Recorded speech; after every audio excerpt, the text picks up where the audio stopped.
बन गए बड़ा बाज, जो उस कबूतर के पीछे दौड़ने लगे। कबूतर इनके शरण में आया शिवी के, महाराज रक्षा कीजिए इस बाज से मेरी।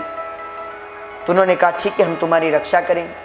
हाथ में धनुष बाण लेकर खड़े हो गए। बाज से कहा चले जाओ यहाँ से, नहीं तो तुम्हें मार डालेंगे, ये हमारी शरण में। बाज बोला मैं भी आपकी शरण में हूँ। क्यों? बोले अरे महाराज सबसे बड़ा धर्म है भूखे को भोजन कराना, मैं भूखा हूँ, ये मेरा भोजन है, मैं इसे खाऊंगा। कबूतर बोला मैं शरणागत हूँ, मेरी रक्षा कीजिए। शिवी चक्कर में पड़ गए, क्या करूं? अच्छा उस बात से कहा देखो हम इतना ही तुम्हें और कुछ दे देंगे, किसी मरे हुए व्यक्ति का मांस दे देंगे। नहीं, हमें तो ये कबूतर ही चाहिए। तो जब बार बार शिवी ने कहा तो वह बाज बोला कि एक काम हो सकता है। क्या? बोले अगर तुम इस कबूतर के बदले अपना मांस मुझे दे दो तो मैं चला जाऊंगा। जितना भारी ये कबूतर है उतने ही मांस दे दो। तो एक तरफ कबूतर को रखा और एक तरफ राजा ने अपना मांस तोला और उसके सामने रख दिया, बाज के सामने, चील के सामने। तब अग्निदेव और वरुण देव, वायुदेव प्रकट हुए। उन्होंने कहा धन्य हो शिवी, धन्य हो, क्या शरणागत। इसलिए व्यापकता अगर जीवन में नहीं आई, अगर तुम्हारे जीवन में व्यापकता है तो तुम्हारा हर क्षण यज्ञ में बीतेगा, हर क्षण यज्ञ होगा, हर समय यज्ञ होगा। इसलिए ब्राह्मण उन्होंने तो भोजन नहीं दिया, ग्वाल बाल वापस आए, महाराज नहीं दिया। बोले ब्राह्मण पत्नियों से कहो, तो पत्नियों से कहा। उन्होंने सुना, तुरंत भोजन लेकर आई और भगवान को दिया। अपने हाथ से वो खिलाती हैं। भगवान से बोली अब तो वापस जाएंगी तो हमारे पतिदेव हमें डांटेंगे। भगवान ने कहा चिंता ना करो, तुम वापस जाओगे वो तुम्हारे चरणों में पड़ेंगे। तो वो मथुरा की गोपियां वापस गई तो देखा कि उनके पतिदेव उनके चरणों में गिरने लगे। धन्य हो तुम्हारा जीवन, तुमने भगवान नंद नंदन के दर्शन कर आए। हम इस यज्ञ में ही लगे रहे, इस कर्म कांड में ही उलझे रहे और तुम भगवान को पाकर आ गई, धन्य हो तुम। तो यहाँ मथुरा की गोपियों का संवाद है। इसके पश्चात आइए एक दिन की बात। प्रातःकाल भगवान की निद्रा टूटी, भगवान जगे, देखा तो बहुत भोजन बन रहा था। माँ से पूछा मैया ये सब क्या बन रहा है? मैया ने कहा आज पूजा है तो इसके लिए ये बना है। किसकी पूजा है? बोले भगवान इंद्र की। भगवान बोले कौन भगवान इंद्र? मैया ने कहा लाला तू अपने बाबा से प्रश्न कर, मैं भी भोजन बना रही हूँ। तो कन्हैया आ गए बाबा के पास। बाबा से कहते हैं बाबा ये भगवान इंद्र कौन है? भगवान मन में सोचने लगे हमने देवराज इंद्र बनाया था, ये भगवान बन गया।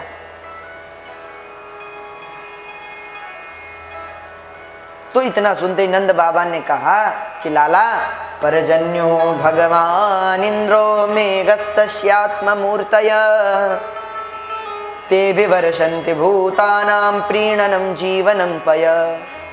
जो बरखा बरसाते हैं, जब वो बारिश करवाते हैं तो अन्न होता है, उससे हमारी गायों को भी घास मिलती है, हमें भी अन्न मिलता है। हाँ, गायों को जब घास मिलता है तो वो हमें दूध दही माखन देती हैं, हमारा जीवन चलता है। भगवान ने कहा बाबा अरे कर्मणा जायते जंतु कर्मणैव विलीयते सुखम दुखम भयम क्षेमम कर्मणैवाभिपद्यते। ये तो सब कर्म का खेल है, जो जैसे कर्म करेगा वैसा फल पाएगा। और बात रही इंद्र की सेवा करने के लिए, तो क्या हमें वायु देवता हवा नहीं देते? क्या वरुण देव जल नहीं देते? तो सबकी पूजा करनी चाहिए। बाबा ने कहा वैसे तो बहुत देवता हैं, किस किस की तो पूजा करेंगे? कन्हैया ने कहा इसलिए मूलम ही विष्णुर्देवानाम, सब देवताओं के मूल भगवान विष्णु है, उनकी पूजा करो। विष्णु के आराध्य ब्राह्मण है। भगवान विष्णु कहते हैं कि मैं ब्राह्मणों के अधीन हूं।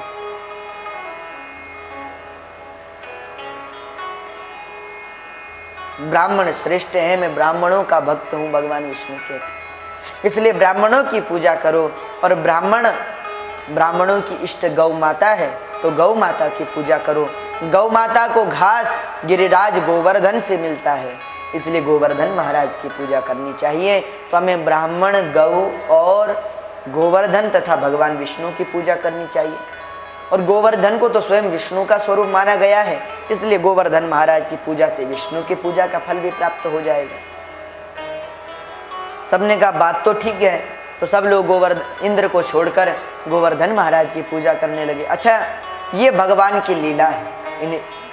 भगवान इंद्र के मान का मर्दन करना चाहते, उसे अहंकार हो गया। तो सबने गोवर्धन महाराज की पूजा की। ये बात जब इंद्र को पता चली तो उसने गणम सावर्धकम नाम मेघानाम चांदकारिणाम इंद्र प्राचोदयत क्रुद्धो वाक्यम चाहे शमान्वित। सावर्तक नाम के मेघों से कहा जाओ डुबा दो वृंदावन को। सावर्तक नाम के मेघ भयंकर वर्षा करने लगे। सब कृष्ण की शरण में आए। कृष्ण कृष्ण महाबाहो भक्तानाम अभयंकर त्वमेको दह्यमानानाम उपवर्गोऽसि संसृते। हे कृष्ण रक्षा करो। तब भगवान ने कहा रक्षा हम नहीं, गिरि गोवर्धन करेंगे, चलो गोवर्धन जी के पास। सब आए गोवर्धन जी के पास। भगवान ने गोवर्धन को ही उठा लिया और अपनी कनिष्ठिका पर धारण कर लिया। चारों ओर जय जयकार होने लगी। बोले गिरिराज धरण की। सारे ग्वाल बाल गिरिराज के नीचे आ गए, लाठियां लगा ली गिरिराज को उठाने के लिए। एक दिन बीता, 2 दिन बीते, 3 दिन बीते। ग्वाल बाल बोले कन्हैया तुम हाथ हटा लो। भगवान बोले हम हाथ हटा लें? अगर हम हटा लेंगे तो ये गिर जाएगा। ग्वाल बाल बोले इसे तुमने थोड़े, इसे तो हमारी लाठियों ने उठा रखा। भगवान ने कहा अच्छा हटा लें? ग्वाल बाल बोले हाँ। तो भगवान ने कहा 1, 2 और 3 में जैसे ही थोड़ी अंगुली नीचे की, सारी लाठियां टूट गई। सब चिल्लाए प्रभु बचाओ बचाओ। भगवान ने तुरंत धारण कर दिया। ग्वाल बाल बोले इतना बल कहाँ से आया कि गिरि गोवर्धन को उठा लिया? तो कन्हैया बोले कछु माखन को बल बढ़्यो, कछु गोपिन करी सहाय, श्री राधा जू की कृपा से मैंने गिरवर लीनो उठाए।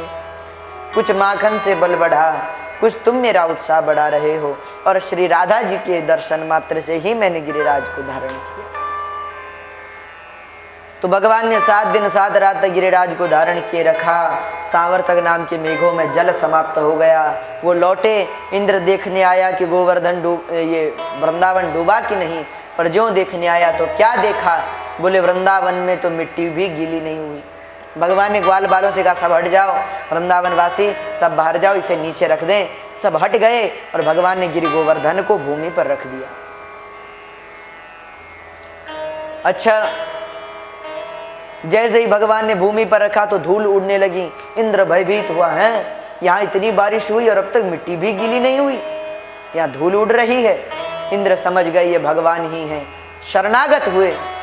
भगवान ने इंद्र को क्षमा किया और इंद्र से कहा इंद्र हम तुम्हारे मान का मर्दन करना चाहते थे, तुम्हें अहंकार हो गया था। इंद्र ने क्षमा मांगी, प्रभु बहुत बड़ी भूल हो गई। भगवान ने इंद्र को क्षमा कर दिया। ऐसी कथा आई। तो आइए आज की कथा को भी यहीं विश्राम करें और हम सब लोग गोवर्धन पूजा की ओर बढ़ें। अच्छा, कल बड़ा सुंदर दिन है, कल भगवान का विवाह होगा और हम सब लोग रुक्मणी मंगल बड़े धूमधाम से आनंद से मनाएंगे। हाँ, तो आप लोग भी जो जहाँ पर है वो वहीं से खूब सुसज्जित होकर तैयार होकर कथा का आनंद लेंगे और भगवान के विवाह में सम्मिलित होंगे। और जो जहाँ है वहीं से भगवान का बाराती बनेगा, क्योंकि अभी हमने कहा था यज्ञो वै विष्णु, भगवान हर जगह है। अच्छा, एक व्यक्ति से हमने कहा कि भगवान हर जगह है, तो वो बोले महाराज अगर भगवान हर जगह है तो मंदिर में क्यों जाएं? भगवान तो हर जगह है। अच्छा, तो देखो हवा हर जगह होती, पर कभी गाड़ी के टायर की हवा निकल जाए और तुम टायर खोलकर बैठ जाओ कि हवा आई इसमें भर जाए, तो ऐसा तो नहीं होगा। उसे एक स्थान पर ले जाना पड़ेगा, वहीं भरेगी। वैसे ही भगवान हर जगह है। हम भी कहते हैं कि सर्वम खलुमिदं ब्रह्म, सर्वम हे तद ब्रह्म इत्यादि हम भी कहते हैं, परंतु मंदिर इसलिए बनाए गए कि जो लोग हर जगह भगवत दर्शन न कर सके, हाँ, जिनके अंदर अभी उतना ज्ञान जागृत नहीं हुआ, और एक ऐसा स्थान बनाया गया जहाँ भगवान का विशेष वास हो, तो वह स्थान है मंदिर।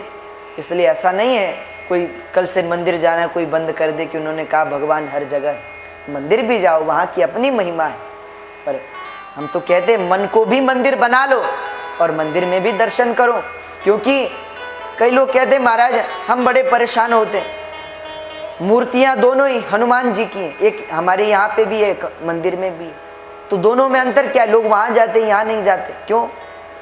देखो, मूर्ति तो पत्थर और मिट्टी की बनी हुई, पर भक्त अपनी भक्ति से उसमें प्राण भर देता है, भगवान को उसमें प्रतिष्ठित करता है। और मंदिर में दर्शन कर ले इसलिए जाते हैं क्योंकि उस मंदिर में न जाने कितने भक्तों ने सेवा की होगी, पूजा की होगी, और अपनी भक्ति से भगवान को संतुष्ट कर कर वहां स्थापित किया होगा। प्रेम ते प्रकट हो ही में जाने, अपने प्रेम से प्रकट किया है, इसलिए उस स्थान की महत्वता ज्यादा है। इसलिए मंदिर भी दर्शन करना है। तो कल तो जहाँ है, इस समय तो काफ़ी महामारी फैली हुई है, तो अपने घर से ही भगवान के दर्शन करेंगे, भगवान के विवाह में सम्मिलित होंगे कल। तो आइए आज गोवर्धन पूजा में सम्मिलित हो। तो आप सब लोग जहाँ हैं वहीं से तालियों से सेवा करेंगे और गोवर्धन महाराज की स्तुति करेंगे। श्री गोवर्धन महाराज, महाराज तेरे माथे मुकुट विराज। श्री गोवर्धन महाराज,